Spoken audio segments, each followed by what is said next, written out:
Hi, and welcome to another episode of Wine and Wisdom.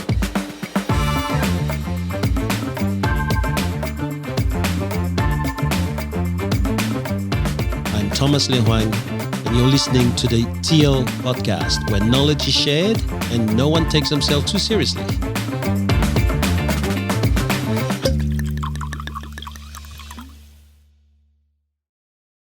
Mine's not live.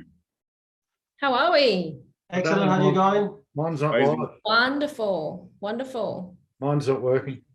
Yours is not working? No, I was just fucking with TL again. No, we're good. We're live. Hey, you swore! He just swore. He just swore! Oh, Cam, what a bad start. You buy the dessert, Lou. I'll buy the dessert, Lou, after your lunch. Oh, I can't believe it. You just We've got a few podcasts between now and then. I reckon. Looks to me like Cam is in for a few today. I reckon he's in for a few. So I just want to warn, it's a lunch or dinner per swearing. I did that for a dramatic effect, mate. So that's all right. You Don't let the truth get in the way of a good story. So. I just don't want someone to say no, but it was in the same session. You trying to figure out you trying to figure out the machine that was broken was worth it. What machine? The look on your face when I said it wasn't working. Yeah, the look on my face. I'm going. Hold on. It can't be working. Anyway, I checked it. How you guys going? All right? He's awake now. We're back. really Yeah. Good day. All right. So what's happening? What do you know that we can share? What's happening in the last 7 days? I'm going to become a skateboarder. Oh, really? Why? I spent $6 million on a house with a pool that's now a skateboard rink because of the leak in it. Oh, no. Well, you and I are in the same boat then. Well, I'm wearing these lovely In clothes. the same boat, or it's the same skate ring? Well, soon to be skate rink. We filled the pool. Well, we noticed it dropped about an inch about 5 days ago, and it's dropped another inch. So, yeah, we discovered What we got is it with human beings? Like, I don't want to call anybody out, but I was a listing agent on the house I bought. You think it would have been nice to go, hey, Cam, there might be something with the pool, you know? Yeah. Same deal. Funny how the phone call's not getting picked up either. I rang him to say, I didn't know there was a leak. I just thought the water had dropped. And I was trying to find a tap out the back and I couldn't find it. So I rang him and said, mate, is there a tap out the back apart from the water tank? Because I need to fill the pool back up. Anyway, he goes, oh, yeah, no, you go here and you go there. Anyway, hasn't taken a call since because I think he knows why I was filling the pool back up. Yeah. Oh. Hey, guys. Sorry. Sometimes it's not the actual pool. Sometimes it's your filters and the connections to your filter and stuff. So don't stress it too much. I'm very lucky that one of my vendors at the moment is actually a pool guy. That's what he does for a living. Oh, perfect. He just said, let it run out until it stops, and that's what will tell you where the leak is. So I've been out there this afternoon. My hands are covered in epoxy and putty and fantastic. I just want to, why I think of it, sorry to go completely off topic here, but 13th to the 19th of June, which is the week that we're in now, is National Blood Donation Week. So myself and a couple of the team went and donated today. 1 in 3 people in their lifetime. So at least one of us on this screen right now will need blood at some point. So if there's anyone that's listening that's thinking about being a donor, now's the time because there have never been lower supplies. So I just wanted to get that little plug in. So I'm not sure if some people can't donate because of health or, if they're born in England, things like that. But if you can, please do it. We need it. Born in England. Mad cow disease. Mad cow, yeah. Mad cow. I thought because you're convicts or something. I didn't know. Bloody, just mad cow disease. Because you're born in England, mad cow disease. Yeah. They can't put English blood in That patients. explains my ex-girlfriend. She was from England and she was a mad cow. Seriously. They can't put English blood in patients, mate. Their teeth rot and they start complaining all the time. Yeah, right. Goodness me. Something to celebrate for quite a lot of people is the increase of $40 a week in minimum pay, minimum wage. Yeah. Yeah. So that's going to put a lot of a big smile on a lot of people's face, but also probably that's another litre of petrol. Hey, that's another litre of petrol and another 12 seconds your light can be on in your bedroom apparently. So what else is new? What about the market? What about the market in Sutherland, man? Mate, market's market. For me, I've got to get some more stock. It's simple as that. But what I was surprised about is that everyone's running scared now. America's hiked their interest rates up as well. 0.75%, biggest rate hike in 43 years, I think it was, or 23 years. Since 1993. Yeah, there you go. And people are panicking over there, but they're saying inflation's going to keep going up unless we get the interest rates up. So, you know what? I'm not no economist, and I don't know how to slow it down. But I hope the right people are doing the right things to get us back into a sort of even keel. A lot of, every story you read, especially for our job, is about how much prices are going to drop. And I'm a firm believer that prices have already come back 15%. Anyone who tells you otherwise, it's still agents running around telling people the market is good, for God's sake. Anyone who tells you it hasn't dropped by close to 15% is having you on. Seen enough of it. We sold 4 houses last week, and funnily enough, straight after I dropped their prices by 15%. So that's where the market's at, and you don't know where it's going to stop or it's going to keep going. I still don't believe that we're heading for 40 or 50% like some people are saying, but no way. I noticed something interesting this week. Sorry, Cam, I cut you off. Not often that I do that. So it's lunch too, isn't it? Are we on the tally? But a lot of the buyers that we had come through open homes, like midweek opens and things like that, Bruce and I done a little bit of a stat on it, and about 8 out of the 10 buyers that we've seen during the week, which is more than we actually have been seeing on a weekend, they were all looking a year ago, but they all gave up because of the craziness. Now that the craziness has sort of ceased, those mum and dad investors and the people like that are back on the scene. All those people that told us when COVID first happened that the market was going to crash, you were right. You were right. It just took 2 years, you peanut. What you said, Louise, right about good save. Good save. Fuck, crying out loud. Yeah. Is that another swear word? For crying out loud. Oh, I thought you'd. No, the word before. The floor didn't sound like floor, mate, I tell you. Like, crying out loud. An F. But no, I told you today we're gonna cop a few from Gab. That's a second one. He's not hungover. It wasn't a swear word. For crying out loud. That's right, Lou. He's not hungover. He's not hungover this week. He's on fire. He's coming back. He's got to make up for last week. Just on the market too, guys, is it true from the 1st of July, people can contribute $300,000 to their super without affecting their pension, and $600 for couples? Because I had a potential owner ask me that yesterday, and I said, I believe that is the case. Because if a different government had no, it was a Labor policy. It was a Labor. The Liberal policy. Thank you very much. It was Scott Morrison's policy. He brought it out 2 days before we were meant to vote, which was 2 days. Really? Too late. Okay. I'll have to. I mean, look. Obviously, Labor's policy. They're going to buy 40% of everyone's house. No, but that was something completely different. I was reading something about it, and I obviously must have misunderstood it. But It'd I be thought good information to know, though, Lou. It'd be good to know. We need to look into that. Absolutely. Because the issue is, go Cam. I actually want TL to elaborate, because I hadn't put a lot of thought into obviously we know the market's come back, but I heard TL having a conversation the other day about the way the RBA's done what they've done and the effect it's going to have on households is bound to cause a lot of problems. Like someone with $1 million mortgage is up for an extra $1,000 a month, and where do you pluck that from?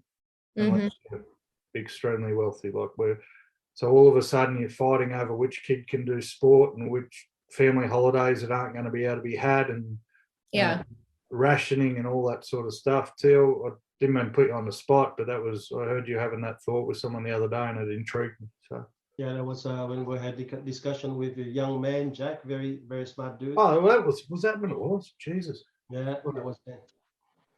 Well, which listen, anyone who can calculate will see what 0.85 can do, and that means if there's another 0.5 between now and the end of the year, what that will do at 1.35 this time. It's not that difficult, plus all these fears about no more power in Australia. I mean, I have spoken many, many years ago with some friends that, one of these days, imagine we don't have computers because there's no more electricity. Well, it's happening now. What is this garbage about no electricity? I just don't know. Since COVID, I think everyone in every kind of levels got a little bit mad. Yeah, And greedy. definitely. You think? With the market, I think we've got to also remember that a couple of years, about a couple of years ago, the rates were super low. You could lock in home loan rates for 1.89%, 1.79%. No, that was 2 months ago. It wasn't years. It was 8 No, it weeks was a ago. little bit longer than that. It was a little bit longer than that. But a lot of people, the banks weren't allowing you to lock those in for very long. It was 12 months or 2 years. Anyone's going to have those mature now. The rates are going to jump from 1.79, 1.8, let's say 2%, very, very quickly to, 3.5%. I got a loan that matured the other day. It went from 2.79 to 4.35 overnight, from a fixed to a variable overnight. I mean, and it's not a big loan as for an investment property.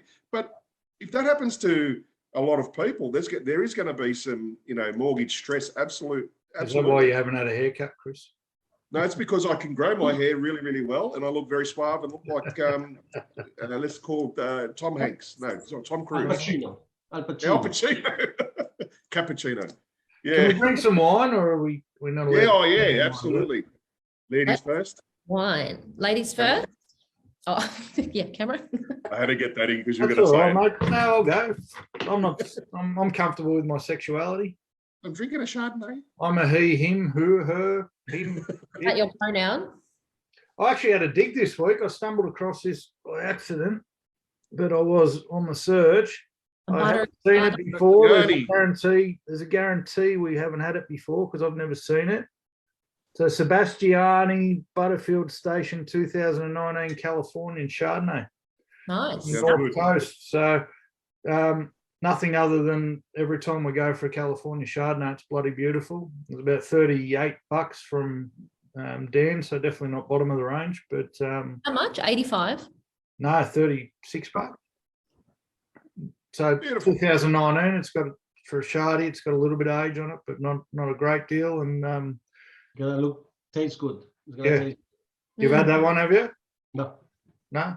No, but listen, Californian wine, Chardonnay is going to be buttery, and chances are it would be good for you. It says butter something on that too. Maybe there's also a little bit of that barrel, a Scotch barrel or something. Yeah. You have the aftertaste. You can tell me. Yeah. All right. Buttercream, vanilla, roasted oak. The finish is lush, round. Sounds like it's describing me. Sounds like Lush and round. Lush, round, and smooth as butter. Yeah. And vanilla. Hey, with the Chardonnay, right? You guys drink a little bit warmer than you would other whites, yeah? 12 to 14 degrees. Yeah. 14. So, like, I walked into home today, and it was like 14 degrees inside my house. So that's room temperature for a Chardonnay now. Yeah. Yep. What was it in your garage, though, mate? Yeah, you guys are never going to let me live that down. You know what? There's nothing worse. Like we are just mere mortals, but you go to a very expensive restaurant, you look at the wine list and you pick out a very expensive Chardonnay and they bring it out to you on ice and it's about 3 degrees and you go, what the is this? Yeah. I'm paying. So, no, I didn't say it. It was $200 a bottle. And yeah, I remember at Muse in the Hunter one day, I couldn't take the wine because I'm like, you're paying that much, you should know what you're doing with the temperatures. 12, 14 degrees Chardonnay, people. There you go. Very good. Okay, so this is a really nice bottle. There's actually no name on the front, but it's a Heirloom Vineyards Grenache, 2020 Grenache from the McLaren Vale. So it's the bottling poetry is the Brooks family Heirloom Vineyards. So it has a little poem on the back. It says, all wine comes in at the mouth and love comes in at the eye. That's all we shall know for truth before we grow old and die. I lift the glass to my mouth. I look at you and sigh. So, yeah. Nice. I love it. Yeah. So it's obviously I love falling in love with the bottle. So I'll keep this one. But yeah, no idea what it tastes like, but I'm sure it tastes good. Awesome. Hey. I've got Wynns Coonawarra, we've had it before, the sidings. It's a 2014. It's a Cab Sav. It's a good drop. It's got a little poem on the back. Past the lips, through the gums, watch out belly, here it comes. So yeah. It's a good making up on the fly job there, Chris. I've got a Honda Shiraz Vineyard, and these people here are just husband and wife who a few years ago in the Hunter Valley took a punt and started their own winery. Very, very gutsy people, and I think they've won awards on wine or wine cellars presentation. If you ever go up there, this is them, right? So that's Ash and Lauren. You ever go up there, he's so funny. But you look at the two of them and you see, this is the definition of what it was to be a pioneer back in those days, you know, taking over some place and just jump in and do your own wine. Really inspiring. Beautiful. I might have something for us on that front too. Remind me later of one of our favourite wines. Someone just took it over and I've got a connection there. Oh, look out. Ooh, nice. Okay, let's taste. How's yours, Ken? Cheers, guys. And, I was looking at the stomach, not the wine. Cheers. Wow, that's delicious. What year did I say? 2020. Oh, that's good. We're back, baby. I haven't had a drink since Saturday, so I'm excited. Let's go. Wow. New record. What's the subject we're doing today? All right. Chicken or the egg question today. Which came first? Do we need to be confident to reach success, or does success give us the confidence? Loaded question. So which is it? So when I was a footy player, they talk about in sport a lot whether someone's a confidence player or not, where they'll only play good or they'll only perform well when their confidence is up. And I was one of those people when I was especially playing football that they used to consider a confidence player. If I wasn't feeling good or was a bit down, I wouldn't perform. But get me in the right frame of mind and feeling good about myself, I was a world beater. So, but what they talk about with some football teams now is, and I know there's a lot to do with real estate here, but I'm going to use football analogies for the moment, is a team like the Gold Coast Titans, they running last, they've forgotten how to win and they've got no confidence, and they just need to win a game. What the commentators will say is, they just need to win a game to get their confidence back. But how are they going to win that game if they don't have any? So that's what I wanted to examine is what comes first. Yeah. Go for it. I don't think that you can really answer that question. I think it was a loaded question. I think that confidence leads to success, but success leads to more confidence. And it's the same way confidence leads to some actions that may create failure. And then from the way we interpret or we look at our failure, it will lead to lack of confidence. So I think that the two are really pushing back and forth together.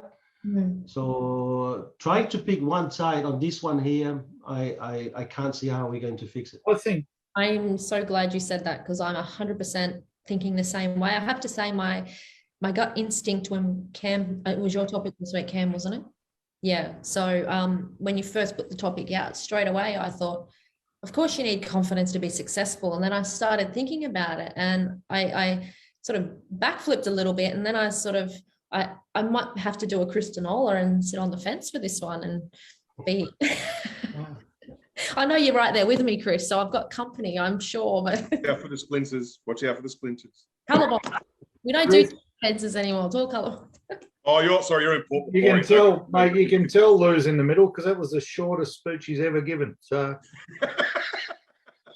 You can tell she doesn't have an argument one way or the other. Oh, I do. I have some pretty good arguments, but I'm just mindful. Saving some more ammunition for later, I reckon. You know, Ken, you said it right at the beginning. It's that chicken or the egg sort of scenario. And when I was, sort of looking through this, I really thought if you look back right to all of us, we had to learn how to walk at one stage. We never had that skill, or we never had that success until we had the confidence to try. And it was in our DNA to stand up and then get your balance and then walk, and then you got more confident. And then so your success of walking eventually got there. The same from that, turning that into a run, into a skip and a jump and so forth. So I honestly believe, I'm not on the fence, I honestly believe as a basis, you really need to have the confidence, the self-belief to do it to start with. It needs to start there.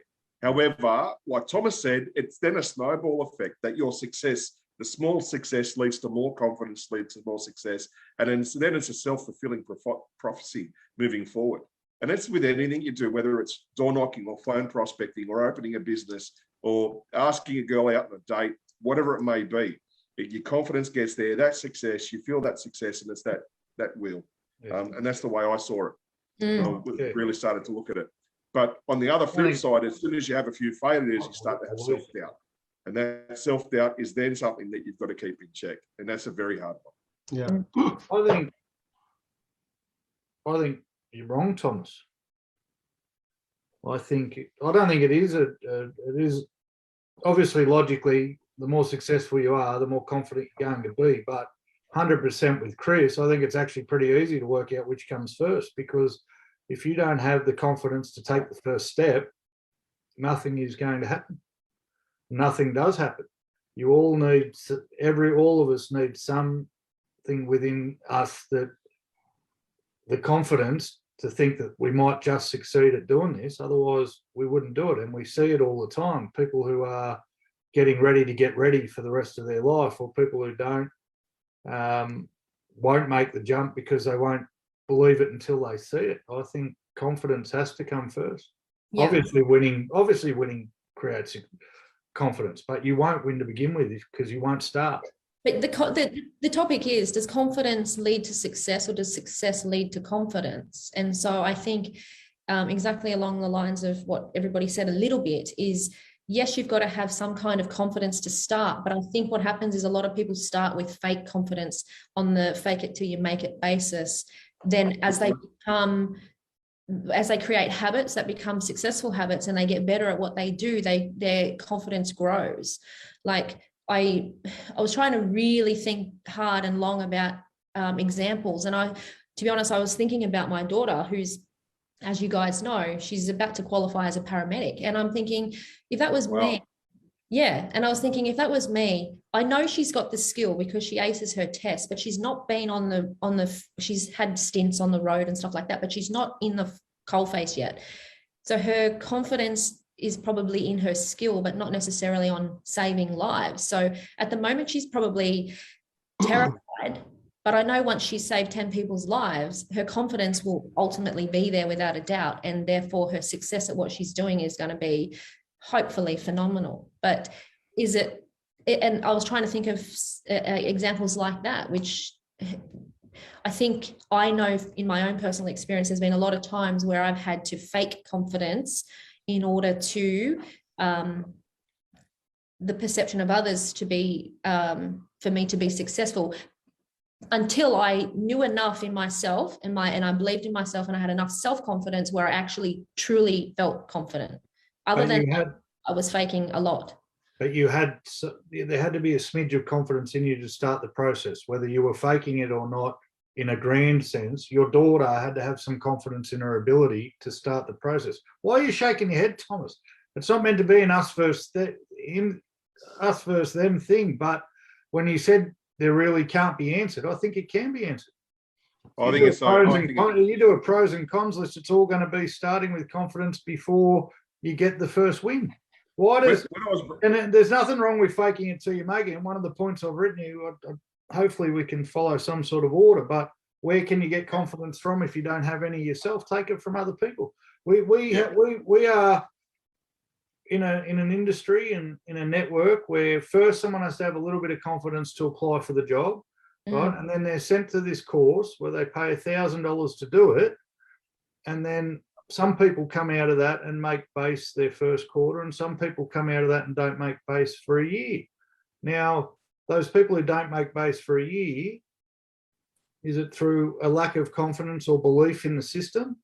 And if so, why aren't they taking that belief from somebody else? If you pay $1,000 to go and do a course, shouldn't that give you the confidence that the material that you're learning there is enough for you to go out and make base in your first quarter? Because people do it, right? So everything starts, if you had no confidence at all, Chris, it took you a while to make the jump and open your office, right? Yep. And when I say a while, it took ages. Yeah. Right? Why? Confidence. Lack of. But Right. the lack of self-confidence that I could actually do it. But in the end of the day, I was on a precipice where I had to make a decision one way or the other. And after some nice conversations with people, I decided to take the plunge. And I still have self-doubt, but I know that I'm surrounded by people that I can reach out to. Maybe I don't reach out enough. Thomas is going to laugh now. And at the moment, you might be borrowing other people's confidence, or to have that jump. Absolutely. You had to rely on trust in the people around But that you, what also, they were telling you. Yeah. That also flows downhill, because I've got a couple of young ladies working for me now, and they have to lend on my confidence for simple actions like prospecting, door knocking. So that confidence can be borrowed from someone, or can be lent to someone, given to someone. I think a thing that we need to also remember, though, is some confidence is something, it's not something that we can just choose to have in the moment. It's something that has to be built over time. And I don't think so. I don't believe in that at all. I'm not saying that we don't have confidence, but the confidence to make such a big decision like that, Chris, I would probably ask you, was it confidence or courage in that moment that made you do that? Because confidence is something that takes time to build.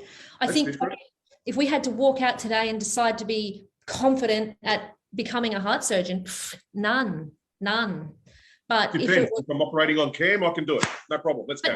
I think it's important that we can't confuse. You're right. Courage. You're right. There was a bit of courage in that as well, right? So you are right. There's going to be more than one. There's going to be more than one. There's more than one ingredient in the recipe, right? Absolutely. But if you had zero confidence that it was going to work, no amount of courage in the world to get you to do it, right? Yeah. Because you'd have zero confidence. Yeah. When I started, keep it on real estate. When I started, I played a lot of team sports, right? And the team sport says the coach knows what he's doing, so trust in that. And this is why coaches get sacked, right? Because the teams are supposed to do what the coach says, and that's why they sack the coach when the team's not playing well. I didn't know anything about real estate. Didn't know anything at all. But I went and did this course with this bloke who's supposed to know, and I didn't know whether he knew anything about real estate or not, but all I had was to have the confidence to go, well, if this is the guy teaching and he says to do this, go out and do it. And I tell everyone that starts out, the book that we get at the end of that course is your Bible. And yes, so first off, I had to have the confidence to say, I'm just going to go out and do what's in the book and do what he's told me, because I don't know anything else, right? That's a confidence. Didn't know whether it was going to work or not, and then it did work, and obviously the confidence grew. So you guys aren't wrong. Like, obviously confidence grows with the more success you have. Yeah. That's a no-brainer. But to actually take the steps to start with. But the same amount of people went and did the course, didn't follow the book, and aren't in real estate anymore. So whether we're exchanging belief or confidence in the system, maybe that's an interchangeable word, which shouldn't be. I know, Thomas, is not, confidence isn't in the dictionary twice, so it can't have different meanings. But there has to be a level of confidence to begin with. Absolutely. Otherwise, you're the person who leaves after a year because it didn't work. No, you didn't have the confidence to back what it was. Yeah, but I think in that same situation though, Cam, a lot of people don't have a lot of confidence, but they'll choose courage and take that step anyway. I think too many people also wait until they're ready, which in effect only holds them back, because when are you ever ready? If you've not got any skill or experience in real estate, you're never going to be ready until you start. So is it confidence or courage in that moment that you followed that through? Probably both, but I can't. How many confident people do we know that are successful? And on the flip side, how many successful people do we know who are confident? Because I know there are a lot of successful people that aren't confident, and a lot of confident people who aren't successful. Thomas, you're very quiet, mate. Are we mixing confidence and courage? Yeah, Lou's trying to. I'm not trying to. I'm saying I think we got to be sort of careful not to mix the two. You know, Lou, sometimes people have blind confidence and they have confidence they can do something and they really can't do it. Yeah, confidence can work in the negative as well. That's a different. Right. And sometimes that might be looked as courage to get up on stage and sing. But no, that person thinks they can sing because they've had 42 beers and they've got up and they actually can't sing, right? Or they know all the lyrics to a song like The Real Slim Shady, but they can't sing it. But so sometimes confidence can be in the negative. But Thomas, I was going to ask you, Cam brought up an interesting point, and we're all obviously, you know, we're followed and listened to by a lot of listeners that are in real estate. If we were going to talk to someone that started their journey or been there for a while, what is it that, is it the confidence, lack of confidence? Is it the lack of habit? What is it that stops those people from being a success or not having the success they want? Yeah, good question. I think, first of all, we have to define really the word confidence. And I think that having confidence means having the faith or the belief in your own ability, right? So if that is the definition, then I would say that a lot of people go into the course and they sit there, they don't have the confidence. Someone has to build their confidence during the 3 days. Just as much as when they get out of the course and they think they know they do it, or they know what they're doing, or they are really confident in themselves, and the leadership is what destroyed their confidence. Hence, those people, you give them a year, you give them 3 years, they will be destroyed no matter what. Because there are leaders who are very, very good, whether it is because they can siphon that confidence out of the other person to make themselves look good enough or look worthy of being a leader, or they don't know any better, but just put everybody else around them down so that they can still be top dog. So I really believe that the confidence, meaning the belief in one's own ability, is easily decimated if you hang around the wrong leader. Absolutely. I've got a whole section on confidence killers, but to begin with, when they first walk out the door, TL, right? So they first walk out the door after the 3 days. Their leader hasn't had a chance to destroy them. No. There will be a portion of people who chuck the book straight in the bin, never to be seen again. No, that's not correct. There will be a portion of people who... That's not correct. I'll say it again, and again, I've only been doing this thing for about 20 years. So I would say that the only reason someone does not open the book, it's because the leader has allowed. And therefore, to me, the leader not understanding that the leader has a duty towards the recruit has destroyed the recruit. You go into... I don't think there's people there that don't have any confidence in the system when they leave. No, because it's like everybody else. You don't have confidence necessarily for practice. You still have to put things into practice. Even though they've done the exam, which is as good as what happens in practice, they still don't believe in it. Some of them go back to the office and the leader goes, don't worry, we don't really do that. Well, the minute you do this, what the leader is saying, you just wasted 3 days, man. That's not how we do it here. So whatever you've been learning to do, your rule book does not apply here.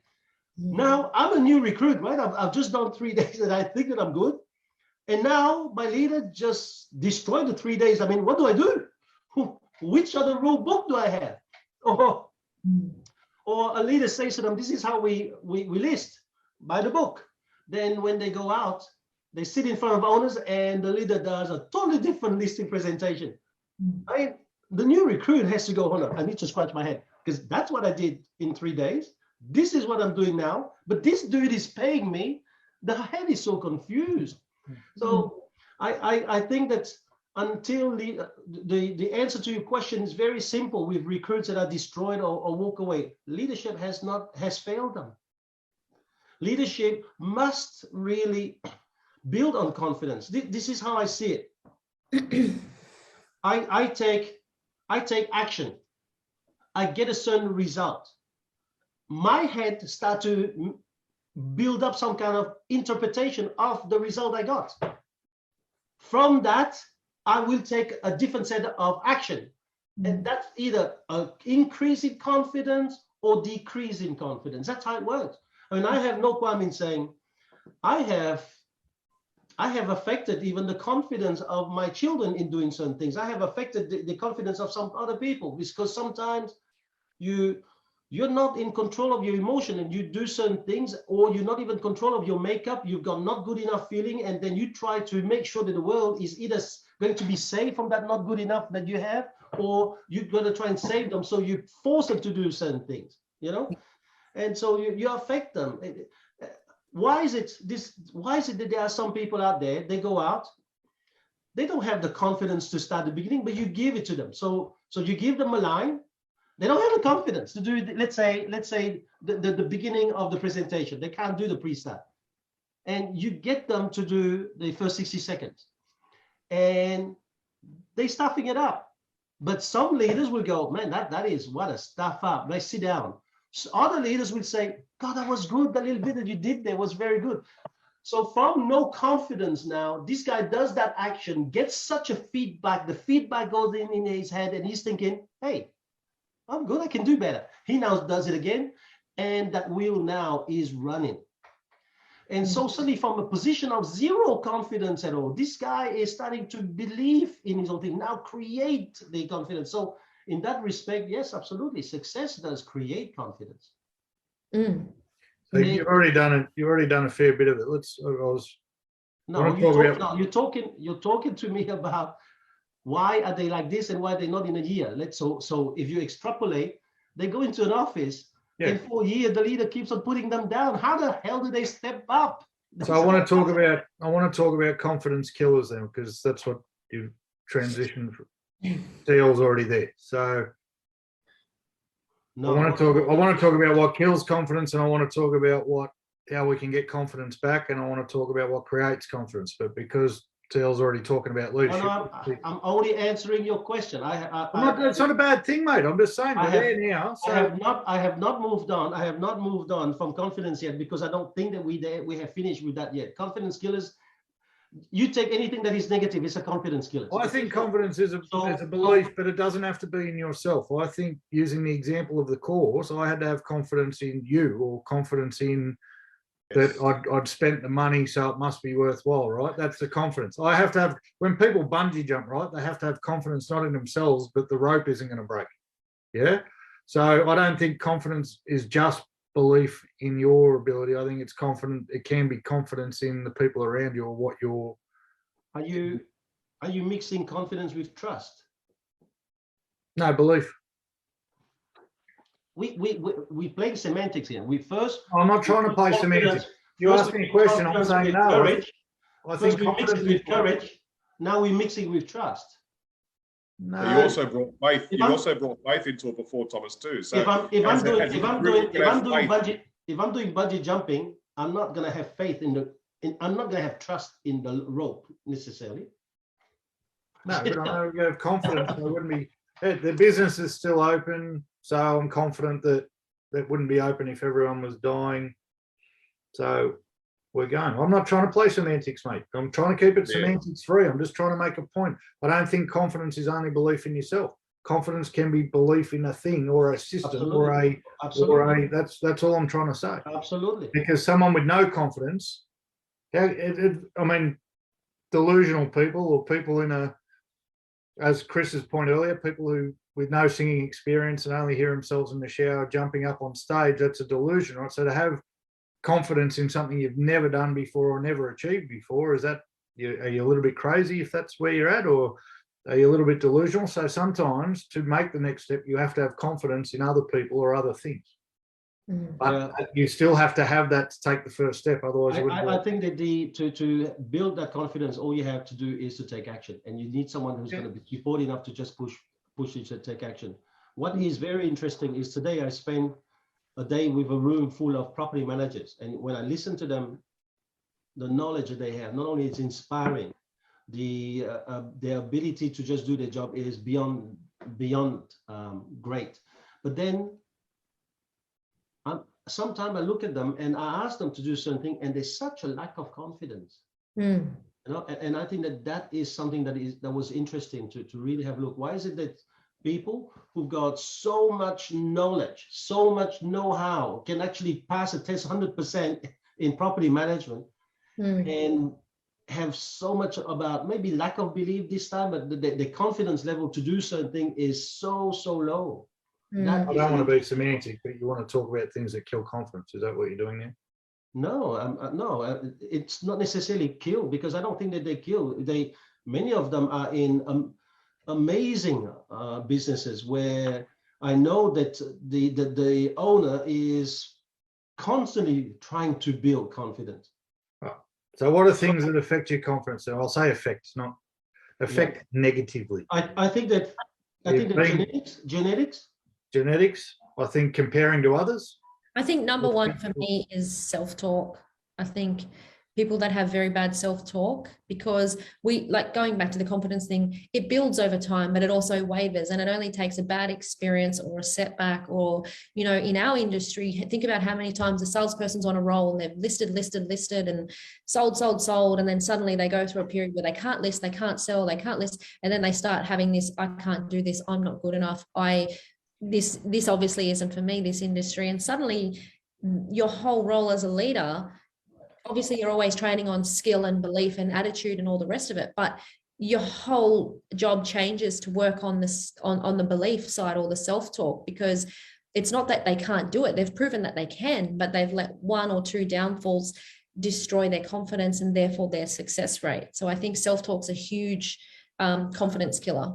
I had telling yourself the wrong stories, which is the same what you're talking about. Yeah, exactly. Cam, I like the fact that you use the word affects your confidence, because what we're talking about now, anyone listening can say, okay, if I'm in that bracket, I can change it for the positive. So your self-talk, your environment. What was the other thing? I think comparing to others will kill your confidence quicker than most things. And unfortunately, we're in a world at the moment where we're set up to do that. Yep. I see it all the time in staff and in our people trying to compare themselves to someone who's been doing it for 5 years, 10 years, 20 years, and getting disheartened if they're not on the same level, or on the other end thinking they are on the same level when they're not. That's the overconfidence is as big a problem as lack of confidence. I think in overconfidence will get you killed on a motorbike or in a car, sort of thing.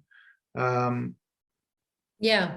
I think association, absolutely. Yeah, but hold on, procrastination is a association. Yeah. An association in the wrong office, wrong family, wrong group of friends, and it doesn't take much to change that, but it is a very hard thing to change. And I think ego, wrong association. You know what? With ego, people around you are a double-edged sword. You can take the confidence from them for the good, or you can take the negative from them for the bad, right? So, I think you can borrow. Let's talk about the negatives first, and then I think we should talk about, for people who are listening who are struggling with confidence, how they can get it back. I think the other confidence killer too is something that I said earlier. It's waiting until you're ready, because how many people wait till they're ready, till they feel confident enough? I think that holds people back more than anything, because seriously, when are you ever ready to do such things some of the things that we've all achieved in our lifetime? Geez, if we had to wait till we were ready, we would never have achieved them. That's back to the question, Lou. You need that confidence to take the first step. That's why I think you can differentiate between the two. Yeah, I don't know, because I can only base it on my own experience, because I haven't lived in anyone else's shoes. But a lot of what pushed me to make decisions was a little bit of confidence, but a hell of a lot of courage. But guys, on that train of thought, when you're saying that, Lou, there's an old analogy I heard ages ago. It's called ready, fire, rain, which is, but a lot of people won't do that. Like you said, they're always getting ready to be ready. Okay. I take it back. When I first started real estate, I was 22 years in the building industry, and all I knew, I was decent at communicating with people. I was good at selling, because I was selling, building products, and systems and so forth. And I thought I could learn the rest. So what happened? I met you. I think we've been way too nice this week. So what I'm getting at is you don't. I think people don't look at they only need one or two tools to have that to move forward, and you can construct the rest around you or learn the skill on the way. I think people think they need to know it all before they take that plunge to have the confidence to move forward. I think we need to, be aware that often a lot of us have the ability to do what we want to do. We just need to take that plunge, believe in ourselves, that self-belief. I think that's the biggest thing. I think a lot of people are lacking in that. Confidence killers. What about misinterpretation of results, Teal? Something you brought up in a training session a couple of weeks ago when we're talking about self-confidence and self-esteem, the misinterpretation of a result. So someone equates missing a listing into they're the worst person on the planet, or the owners hated me, or I can't do this job. How big a role does that play in But that's, I think, what Louise brought up, which is a self-talk, isn't it? self-talk? Yeah, absolutely. Self-talk. If you're talking yourself that way, absolutely. Yeah, and we talk about it in with salespeople celebrating their wins too long, but also what's the other word? Like when they have a failure, woe is me too long.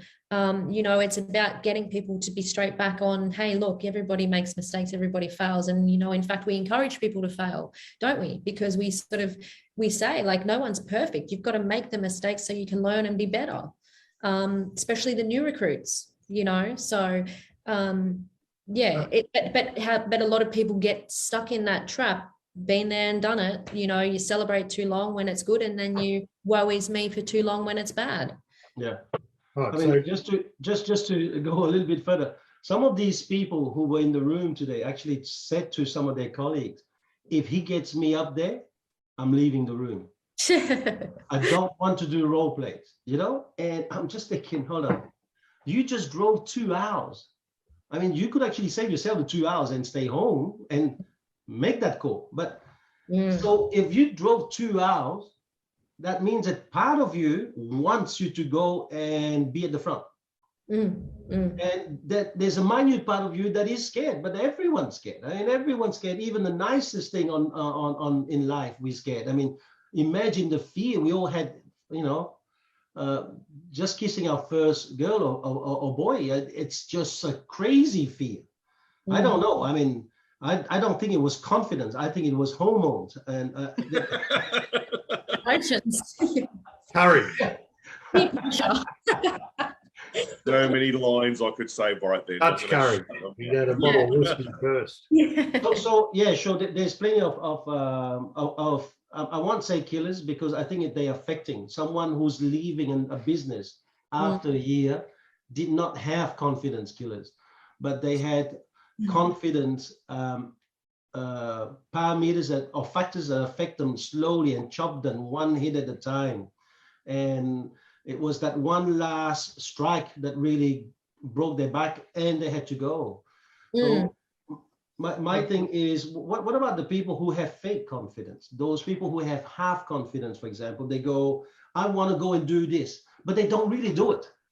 They in that kind of limbo of, I want to do it, I'll do a little bit to show that I'm doing, but they're not in there full on. They don't jump in the deep end and go for it. That's where I think fake it till you make it's dangerous, right? It can be effective in the beginning, but it's dangerous if it. I know people who have come and looked for a job and then done absolutely nothing just so they could go home and tell their significant other that they had a job, right? That was all they had to do. I know we all know people who drive around in $150,000 cars, which they've leased, to pretend like they're successful in what they do. I said before, overconfidence and fake confidence are probably different, but pretending to be someone you're not is just as dangerous or as damaging as having no confidence at all, or being overconfident, same thing, because you'll try and run before you. Do you think this is a social media fact? I look good online. It doesn't matter what's really. I think it was happening. It was happening long before Facebook, mate. Yeah. So I think sometimes we try and palm stuff off to social media. Like, social media's got a lot to answer for. Absolutely. But people have been faking it for way, like fraud wasn't invented 10 years ago, right? So they're keeping up with the Joneses saying they're keeping Melissa, up with the Joneses. Melissa Caddick was doing robbing people well before Facebook started, right? So I think we can't palm everything off on the social media as easy as it is. It's endemic in us to try and show the world that that's how social media started. How can we show more people that we're not really who we are? Yeah, right. It's some sick psychological thing that's wrong with all of us, where we have to pretend to be someone we're not. We have to only tell people about the good stuff and not the bad stuff. We have to, pretend that we're $1 million agent when we've sold 2 properties in the last 12 months. We have to lie to vendors instead of going into a listing appointment saying, hey, I'm new, I'm hungry, I want to start a career. We have to go in and pretend like we're king shit of Turd Island. There's so much in us that does that already, and that's just as dangerous because, and it's not. How much of it do you think? Your body knows, right? So whatever's coming out of here, your gut's going, you're full of it, you're full of it, you're full of it. And then you wonder why you go home and cry yourself to sleep at night. It's generally because you're full of it. But do you think, though, a lot of people have to fake it until they make it, till they feel the confidence enough to be successful? And like, is that necessarily a bad thing? It depends on how you use it, right? So someone in, like what Thomas is suggesting and what I'm talking about, that's lying to people. Okay, fake it till you make it. Here's an example. When I started real estate and someone said to me, how long you been doing it? I'd say long enough. And then I'd just move on and change the subject. That was faking it until I made it, but it wasn't lying. Like, it wasn't. That's not faking it. That's not faking it. You just escaped the topic. Sorry, Ken. I had to change that. That's not faking it. What Louise is saying is, do you have to go out there and pretend that you lie to yourself that you're confident when you're not confident? Yeah. Oh, well, it's positive. If you're lying, if you're telling yourself you're confident when you're really not, is that not positive self-talk? And are you eventually going to turn it into confidence? Yeah. You can look in the mirror every day and go, I'm a good guy, I'm a good guy, I'm a good guy. And the first couple of mornings you do it, you might not believe it, right? But isn't that the whole point of mantras and self-talk? You can't just wake up one day and go, like a rah-rah Tony Robbins, a guru will tell you, stand in the mirror and tell yourself you're confident. The first week, you're not going to believe it. So that's faking it till you make it. And that's probably in a healthy sense. Yeah, absolutely. Going out there and lying about where you're at in life or pretending to be somebody else, that's faking it. You'll never make it, essentially. You'll just want people to think you've made it. Yeah.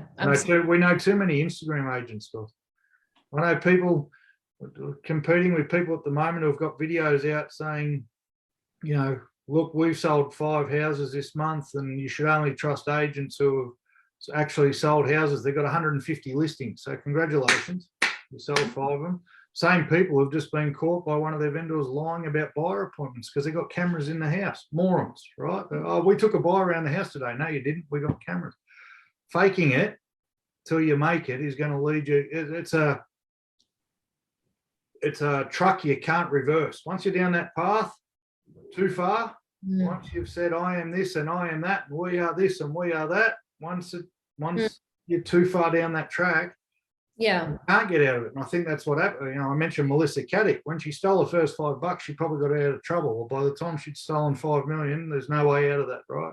Yeah, but just to send a clear message to anybody that might be listening, is fake it till you make it necessarily an overall bad thing? In the wrong situation, I totally agree, Cam, it can be, but sometimes, and agree with me or not, I think sometimes we have to fake it till we make it. But look, when you're lying to others, it's definitely bad. When you're telling yourself the truth in advance, I love it. That's when it's different, right? So that's positive. I'm skinny. I like you've that. got the same mantra that I have. Good job. That's my favourite new line. I don't think there's anything wrong. I prefer, rather than fake it, you make it, borrow your confidence from other people. Like it's. Yeah, but sometimes. I think if I go back to the listing appointment, Thomas can pull me up again if he wants, but I'd tell people to say, instead of saying I, say we. Until you're selling houses, say we sold this house. We sold that house, right? Not I was all. alone in my office for a while, mate, and I used we because we as a franchise is still we. We. Exactly. Yeah, that's great. We've sold more houses on the Central Coast than any other agency. We. Yeah. Not I, right? But so to someone who needs to draw confidence and belief, or both entwined, until they've got it themselves, I've got no issues. Take it from other people. Yeah. Don't lie. Because that's faking it till you're making it, saying I did this and I did that and I've got all the listings and I've done it. That's not faking it till you're making it. That's bullshit. I want to ask Thomas a question. You had this, it brought it up from today's property management side of things. I know that salespeople are also apprehensive to get up and do sort of role plays in front of the audiences, and that whether it's speaking in front of crowds or something. Also, do you think there's a different sort of confidence or ego between a salesperson and a property manager? Do you think there's a bit of a variance, and why is that? Because I've noticed it in my career that property managers don't think they're selling, but as salespeople, we know they're selling. They're selling themselves, their services, and so forth. 100%. You spoke to it about that. I know plenty of salespeople who wouldn't get up either. Okay, Thomas. But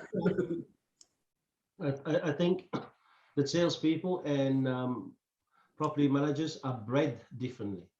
Salespeople, we are taught to go out there and fake it until we make it. Property managers, we can get sued if we say something that is half lie, because anything that we say that maybe there's a touch of a lie, we can go to court. And so the obligation of our duties really forces us to really separate in our anxiety level, in our level of confidence. I truly believe that property managers are thinking we need like quite a few years before we become competent. Where a sales guy, some of them, they believe that they're competent because they just received their business card. And so it's very, very different. You know, you have, let's put it this way, you have people who go to competition like tennis. They win, they don't win, it's mainly because the ball is in or not. Then you have people who go to competition like dressage or like fizzy, where you're not competing to win because you win the point. You're winning because a judge has made some decisions about your performance, and based on how they perceive your performance, they score you. And that can affect you. And so over time, the tennis player, he knows if I learn to hit the ball better and get the point, I win. The other person goes, even if I do better, I don't know, because if I stumble upon a bad judge, I'm gone that day, you know? And so the first group, they go, my destiny is in my hand because I get the point, I'm confident. The other group, they start developing anxiety. And I think the property managers have got a lot of anxiety because things can go wrong. Like today, I was dumbfounded. I mean, these days now I'm hanging around. This is the first week I'm hanging around with Inhaler and Ventolin and Symbicort and whatever it is. But then today I sat down with the property managers, and the biggest topic they had was mold into properties. And they talking about mold, and it hit me, and I couldn't believe it. And afterwards, I realized, see, I'm a typical salesperson, because I realized, and I thought to myself, maybe I don't have a problem with asthma. Maybe it's a problem with mold. I may have to search for mold around my house, because if I can find that mold and I can fix it, then I'll never have asthma for the rest of my life. You got to ask me. You know, it isn't crazy that we think very differently. Yeah, I think it also comes down to the different roles as well, because very, very little experience in property managers besides the odd stint or two where I've had to get involved. But property managers tend to deal with a lot of crappy things. Very reactive, not proactive in their jobs. We as salespeople get to deal with a lot of exciting stuff, people's biggest decisions, the celebrations, yes, there's bad things. And Jesus Christ, have you sold a house in the last month? Plenty. But the thing is, like, pulling teeth. Salespeople have a different environment or exposure to the everyday life of people, I think, whereas property managers, I know, their phones don't stop, and every time it rings, 9 out of 10 times, it's not a good thing, it's a bad thing. So if we call that association or whatever we call that, they're dealing with a lot of stuff. I just want to share quickly before I forget. I posed this topic on Instagram today: does being confident lead to success, or do we need success to be confident? And I put a poll. So I just thought I'd share very interestingly with you. So I don't know if anybody just read it to us. Okay, so 3 followers. Nice. 1, 2, 3. It went up 2 hours ago, and it's had 25 responses in terms of the poll. So confidence equals success, 44% of people agreed, but success equals confidence, 56 people agreed. So I don't know if you can see that now or not. There you go. Yeah, wow. But 56% of people are wrong. that was the which is I'm how confident Labor. with that Hey, answer. hey, Labor just won the election the same way, so don't worry. No, I think it's there's no right or wrong. That's not No, I know. that's not the There's point. no What it's saying is that more and more people these days need to rely on external feedback. They want to see it before they believe it, mate. They want to see it before they believe it. That's always been the case, Cam. That Yeah, the but that's majority easier. of people. This is why there's more workers than there's And more there is leaders. business owners, yeah. So, But I want to get onto the positive because I want to help people try and get some confidence back. But before we do that, we've talked in general about confidence killers or confidence affectors. Yeah. Now, you touched on it before, Thomas. I want you to go a little bit harder, or let's go a little bit harder. What are we doing to our staff that kills their confidence from a leadership point of view? Let's cards on the table. What are we doing to kill our staff? And metaphorically speaking, all right, you have to remember what I said at the beginning, that our action leads to results. Right. And from the results, it goes to our head to be interpreted. Yeah. And so the interpretation we give to the result is going to push us to take actions. If the interpretation is positive, our action will become firmer. If it is not so good, we will shy in our action. So it's action leads to result, leads to interpretation, and it keeps on going like this. I get it. But so when it's positive, it leads to confidence. When it's negative, so a leader needs to really understand that he can only affect not the result, but the interpretation. So great leaders jump into the interpretation and focus on how to help the person get something positive out of the interpretation. Once you have that and you understood it, then the action is going to be way more. That's what it is. Unfortunately, most leaders don't do that.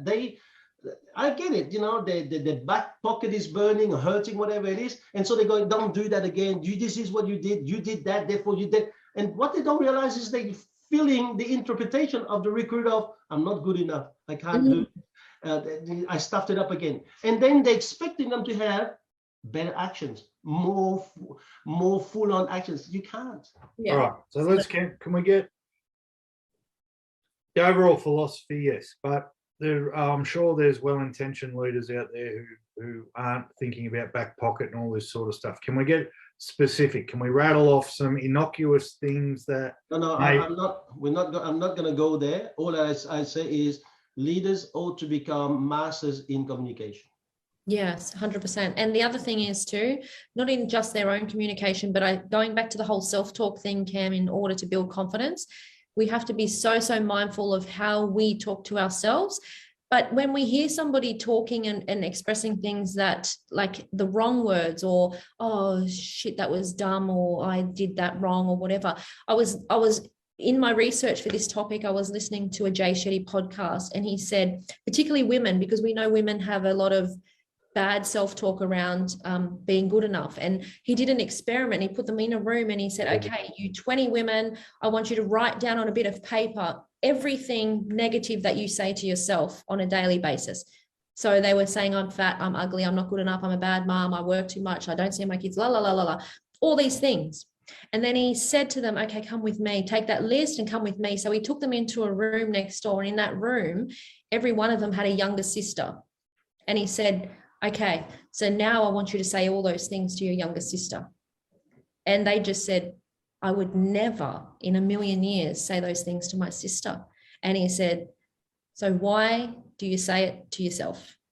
Because what you are telling yourself is creating the action, is creating the next move that you make, is creating the self-belief or the confidence that you either have or don't have to make that next move that determines your next step, which determines your ultimate destiny. So why do we have this ability to talk to ourselves so terribly, but then I would never say horrible things that I have been guilty of saying to myself, to my kids or anybody that I love. But why is it okay to do it to ourselves? And I think if we want to talk about building confidence, it starts with self. We got to talk to ourself better and build ourself up. Right, but yes, 100%. But Thomas doesn't want to go into specifics. But I think for the lesser among us, you need to. So, yes, no answers, right? No. How can someone thinks that they're doing everything right by their team, but unfortunately their team's losing confidence and not performing, right? So let's rattle off. So not training enough, building confidence or ruining confidence. Absolutely ruining. Right. So here we go. Holding someone back for too long, not keeping them in bench for too long, ruining or helping? Ruining. Depends on the person, but ruining. You have to have the conversation. No, too long is too long. Too long means that they're ready to go out and you don't let it, right? Ruining. Being upset with failure. No team events ever. Ruining or helping? Ruining. Right.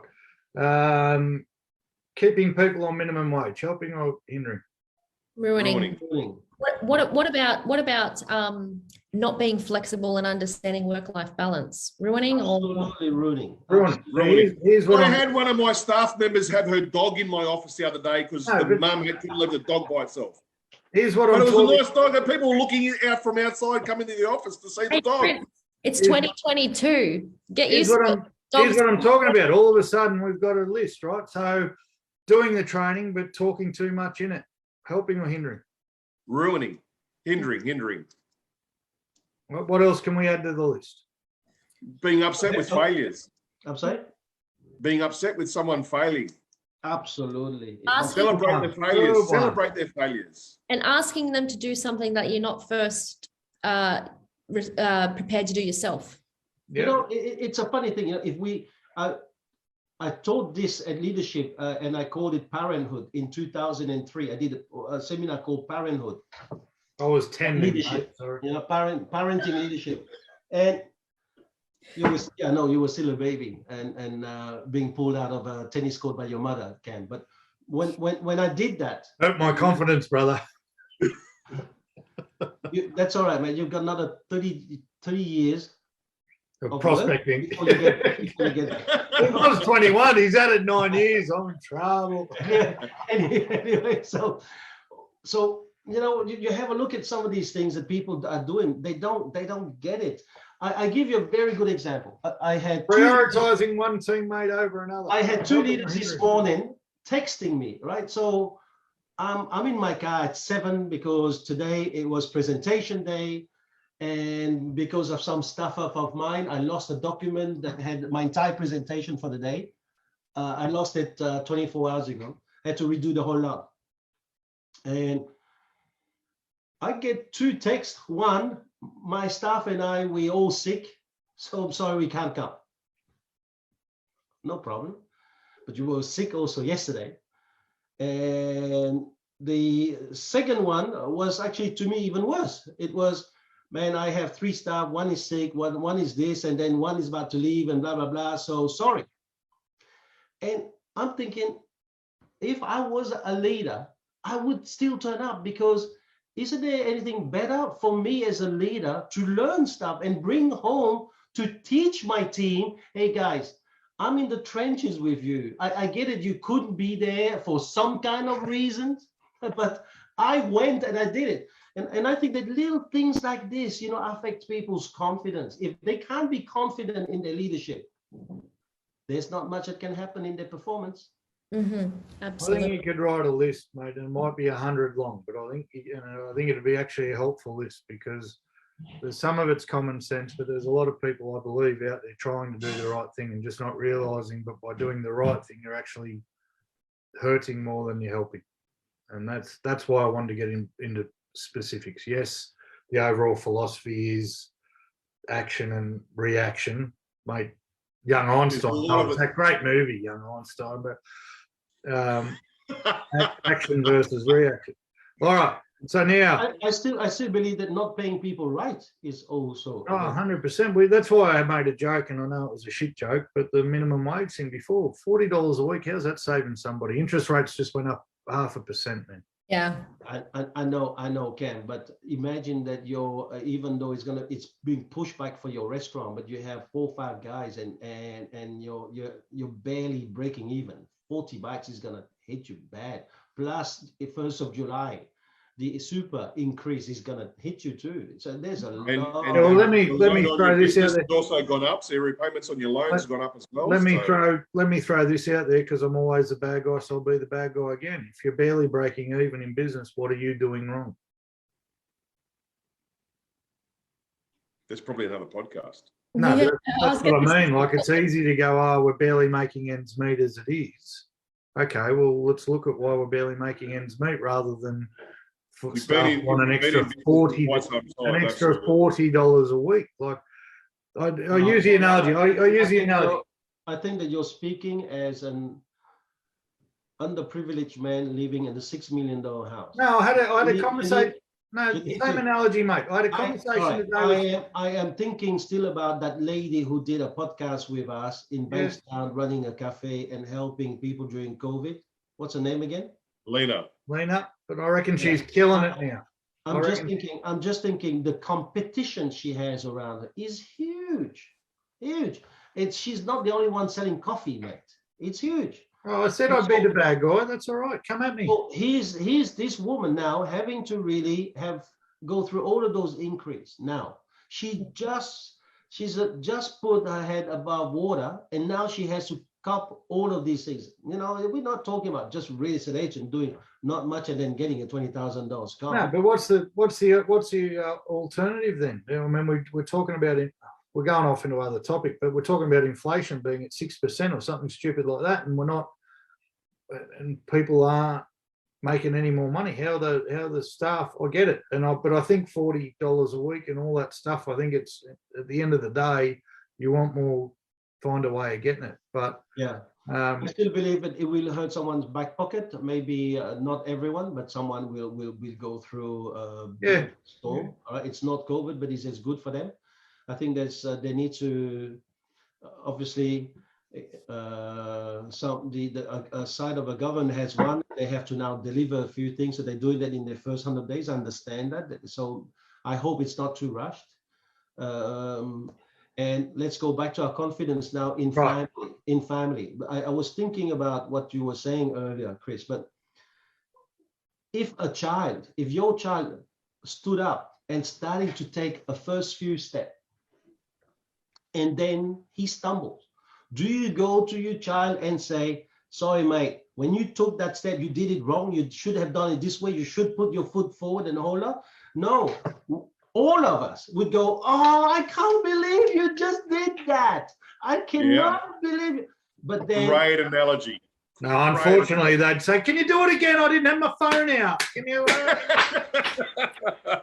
I say it to people, like a child is. First few words, not the first word, but the first few words, he goes, whoa, what does he want? Whoa.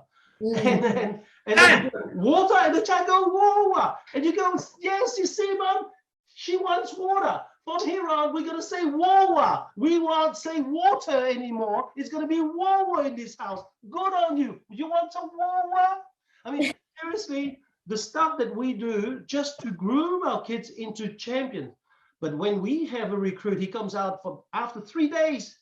And he says, whoa, and we go. And when he does something wrong, and we have a leader standing up and say, mate, haven't you learned that from your books, mate? Did you really pass your exam, mate? That would be like telling the kid, listen, mate, if you're going to open your mouth, are you going to pronounce things right? But otherwise, wait until you can. But leaders do that. And hence I see leaders who constantly go through people and destroy them because they're not understanding leadership is a duty, not something you got because you open the show. It's a duty. Yeah, absolutely. Duty or a privilege? Oh, it's a duty. No, people can, in this, not so much. Let's take our network out of it and look at it. It's very easy to open a real estate office, isn't it?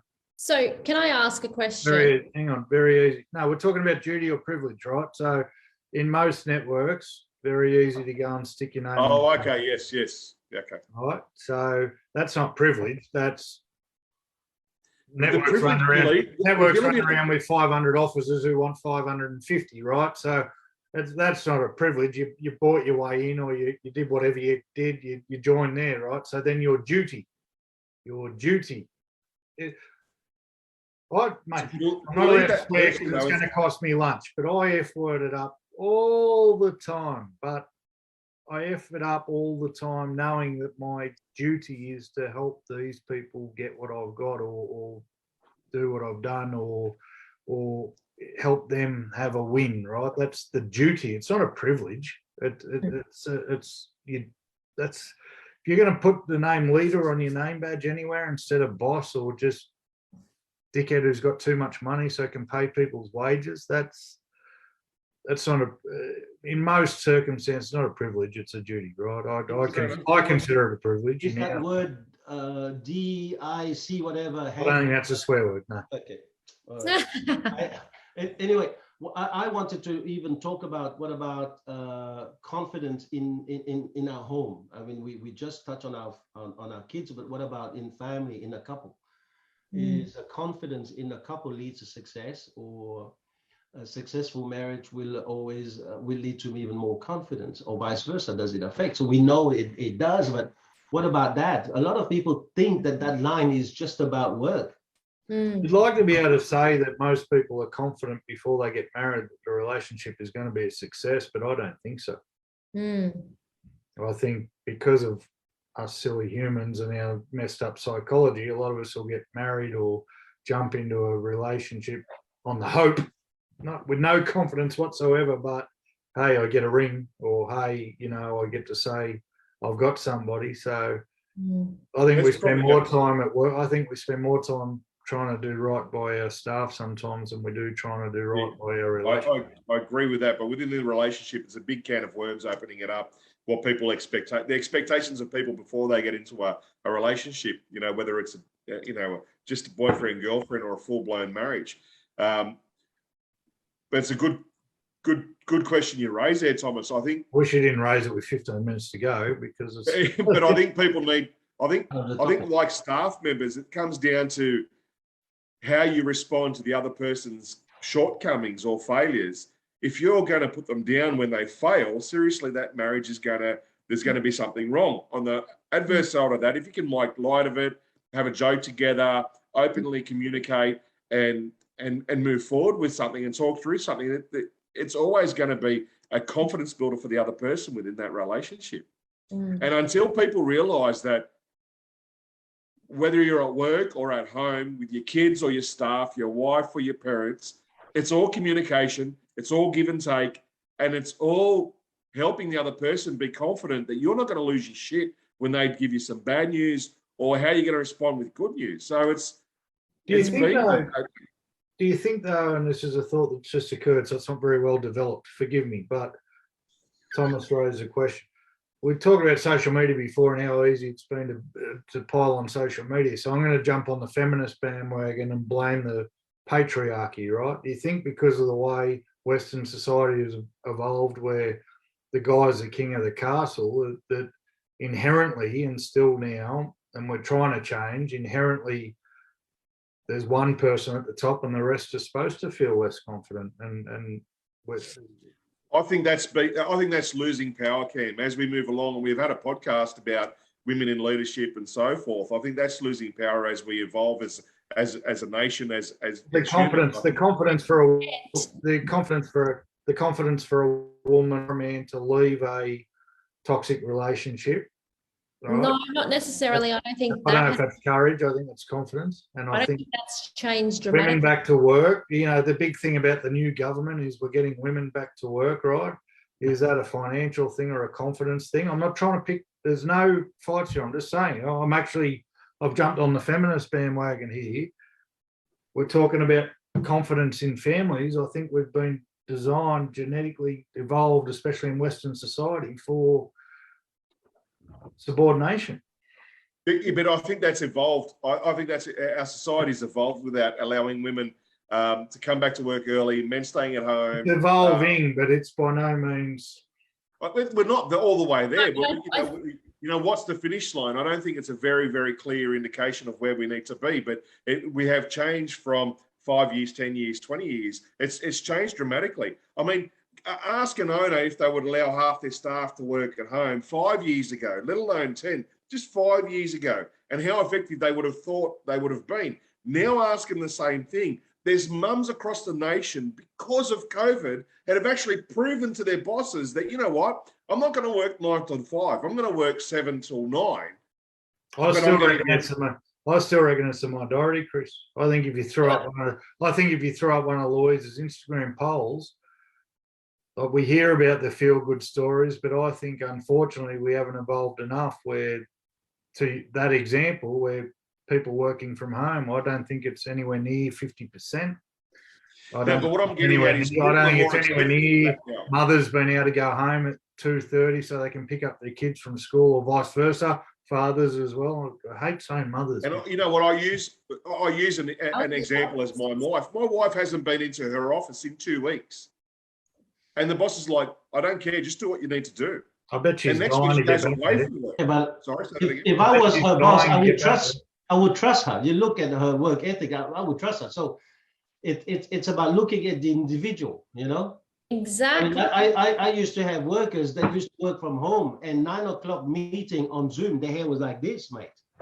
And I go, you just woke up at 5 to 9. Different story. So as an owner, you have the confidence in some of your employees, and the lack of confidence in others that they are doing the job.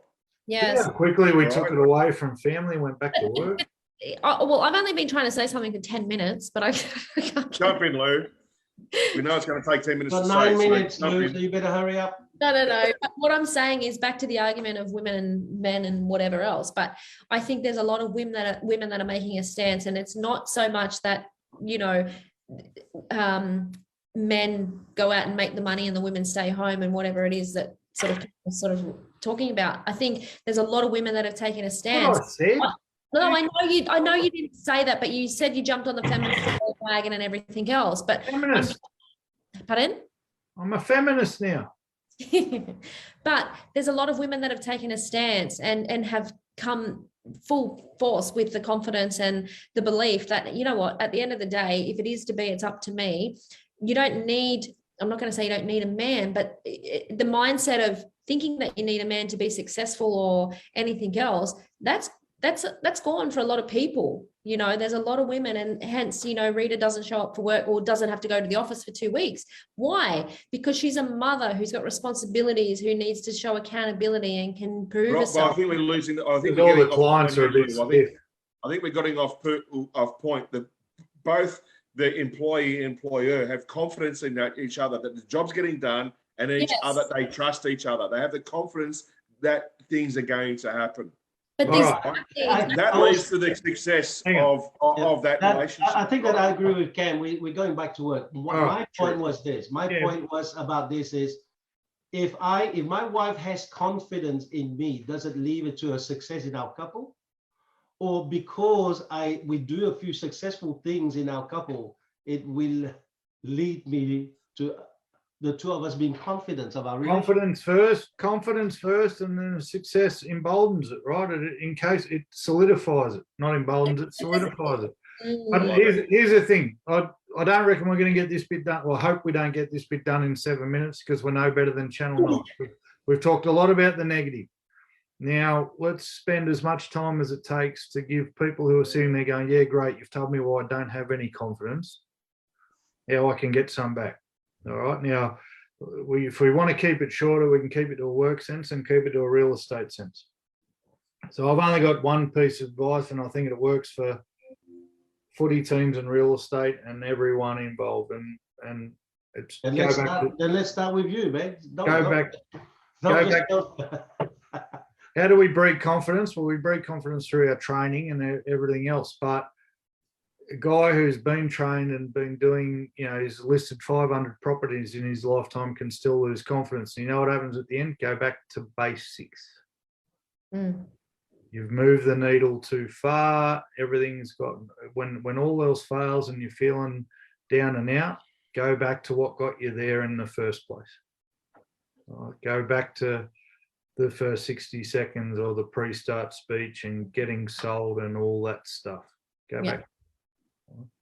Speaking, like I go on runs, so I consider myself fairly good at what I do, but I go on runs and I've called the... Huh? You've never run to you only run to the fridge.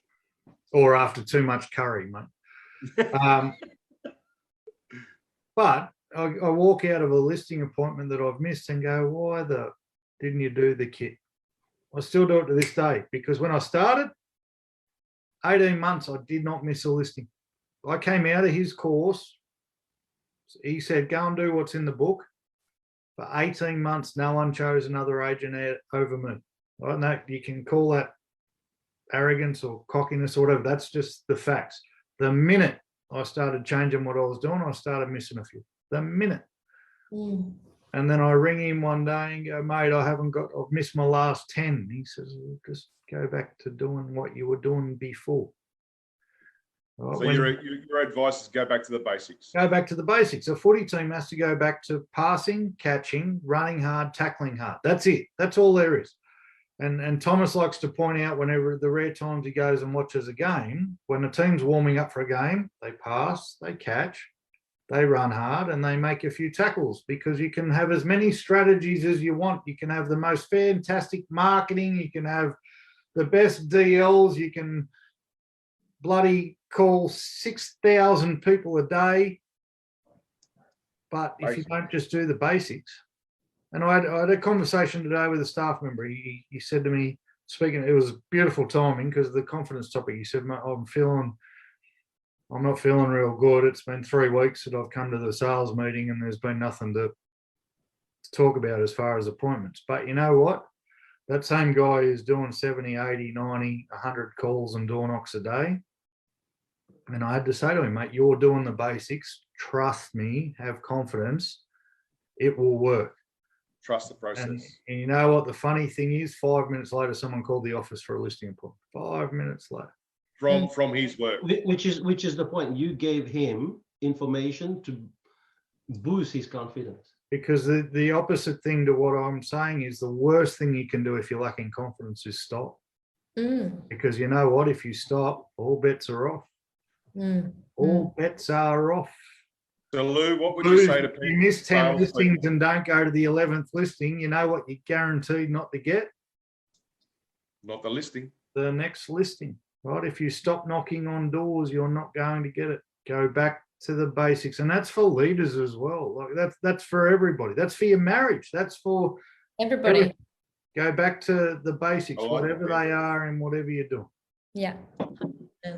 And the second piece of advice is take it from other people. If you don't have it yourself, take it from other people. If your leader is confident in you, take it. All right. You don't have to believe it, but take it until you prove them wrong. I've said time and time again, I've been trying to prove Thomas wrong for 6 years, and I reckon I've got him today because I reckon he's wrong, but on the most part, I haven't been able to prove him wrong. Because I haven't been able to prove him wrong, we haven't changed the system, right? All right, because if we find a better way, why wouldn't we? That's all. How else for someone who's down on confidence, get it back? Lou? I'll be short and sweet because I know I can take the longest. I have no confidence. Okay. Well, what I'm going to say is believe in yourself, but I'm going to say be mindful of your self-talk and those who you're hanging around. But it's not only just those who are hanging around. What are you reading? What are you listening to? And what are you studying? Because if you're reading, or if you're not reading, you're not studying, you're not listening to anything, you're probably not helping yourself grow in a field that is going to help you grow in confidence if that's what your desired field is. So I think you got to be mindful of your diet. And when I say diet, it's not just what you eat, it's everything. So be mindful of what you surround yourself with and everything else. So but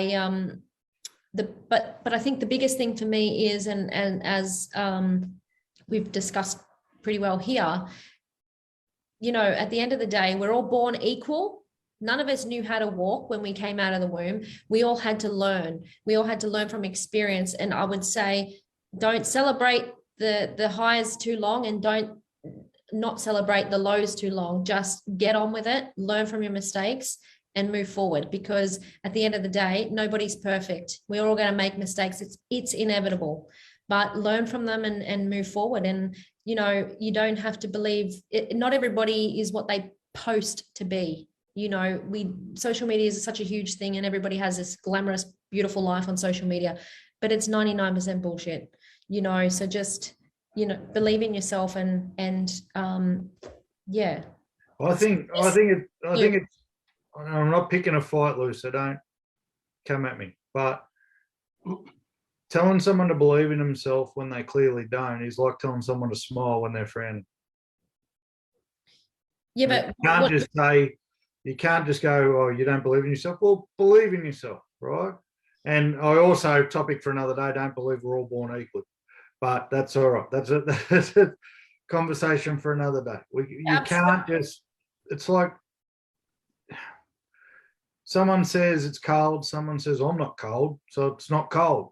Rubbish, right? You can't just broaden the brush. I was hoping we could get into specifics and believe in yourself. Is not when someone doesn't believe in themselves, like it's obvious when it's cold.